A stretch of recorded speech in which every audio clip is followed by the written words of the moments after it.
Welcome to my YouTube channel. आज के इस वीडियो में हम लोग ड्रिफ्ट वेलोसिटी के कॉन्सेप्ट को क्लियर करेंगे। तो सबसे पहले जानते हैं ड्रिफ्ट वेलोसिटी क्या होता है। तो ड्रिफ्ट वेलोसिटी जो है ये करंट, इलेक्ट्रिसिटी, ये चैप्टर में ये वाले वर्ड हम लोग को देखने को मिलते हैं। तो ड्रिफ्ट वेलोसिटी बेसिकली वेलोसिटी होती है इलेक्ट्रॉन्स की। ये एक एवरेज वेलोसिटी होती है और इस वेलोसिटी में ये होता है कि जो इलेक्ट्रॉन्स हैं उनकी वो एवरेज वेलोसिटी जब मूव करेंगे तो उनकी जो डायरेक्शन होगी वो इलेक्ट्रिक फील्ड के अपोजिट डायरेक्शन में होगी। ठीक, यानी कि अगर एज्यूम कर लेते हैं कि हम लोग का इलेक्ट्रिक फील्ड इधर है तो ड्रिफ्ट वेलोसिटी किधर होगी, इस तरफ से, यानी कि सभी इलेक्ट्रॉन्स उसके अपोजिट डायरेक्शन में मूव करेंगे। ऐसे भी हम लोग जानते हैं कि जो इलेक्ट्रिक फील्ड होती हैं वो पॉजिटिव टू नेगेटिव की तरफ जाती हैं और इलेक्ट्रॉन्स क्या होते हैं, नेगेटिव टू पॉजिटिव की तरफ फ्लो करती हैं। ऐसे ही इसी को भी ड्रिफ्ट वेलोसिटी का एक कॉन्सेप्ट है।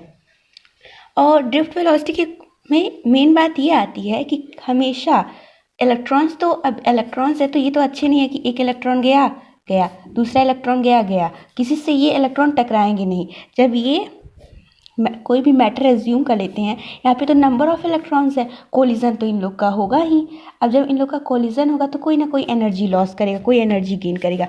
जो एनर्जी गेन करेगा ये ऊपर पहुँच मतलब हायर ऑर्बिट में चला जाएगा नेक्स्ट एनर्जी स्टेट में, और वहीं जो लॉस करेगा वो नीचे आ जाएगा ग्राउंड स्टेट में अपने। ऐसे भी बहुत सारे स्टेट में आना जाना इन लोग का लगा रहेगा, यानी कि ये लोग अच्छे से जाएंगे नहीं कि एक पाथ को फॉलो कर रहे हैं। और जब इलेक्ट्रिक फील्ड लाइंस होती हैं तो हम लोग जानते हैं कि उन लोग का पाथ कर्व्ड हो जाता है, स्ट्रेट लाइन नहीं रह जाता है।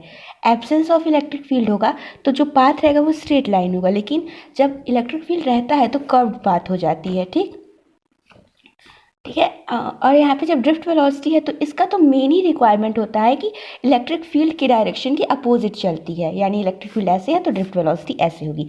तो इलेक्ट्रॉन का कोलिजन भी हो रहा है, और लेकिन यहाँ पे जो ड्रिफ्ट वेलोसिटी है उसमें ये खासियत होती है कि इलेक्ट्रॉन कोलाइड कर रहा है तो कोई गेन करेगा एनर्जी, कोई लॉस करेगा, जिससे उनकी वेलोसिटीज़ पे भी चेंज आएंगी।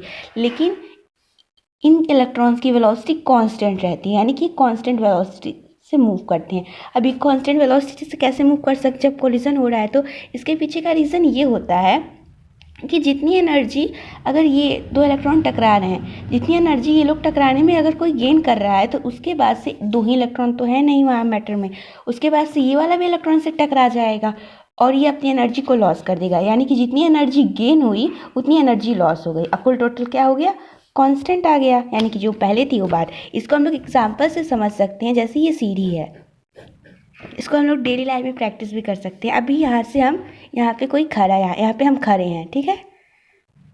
अब यहाँ से हम एक बॉल को थ्रो किए, अब वो बॉल यहाँ पे गिरा, फिर यहाँ पे गिरा, उसकी एनर्जी बढ़ गई। अब वो यहाँ पे आया, यहाँ पे आया, यहाँ पे भी गिरा तो उसकी एनर्जी बढ़ गई। अब एनर्जी बढ़ने के बाद जब वो यहाँ से तो गिरा था, टकराया था, अब यहाँ पे जब एनर्जी बढ़ी तो उसके बाद से यहाँ पे टकराने के बाद वो एनर्जी कम भी तो हो गई। जो हम यहाँ पे इस बॉल को एनर्जी दिए तो यहाँ पे ये गिर गया, एनर्जी बढ़ी तभी तो ये गिरा, यहाँ पे इसमें पोटेंशियल एनर्जी आई तभी तो यहाँ पे ये फॉल किया।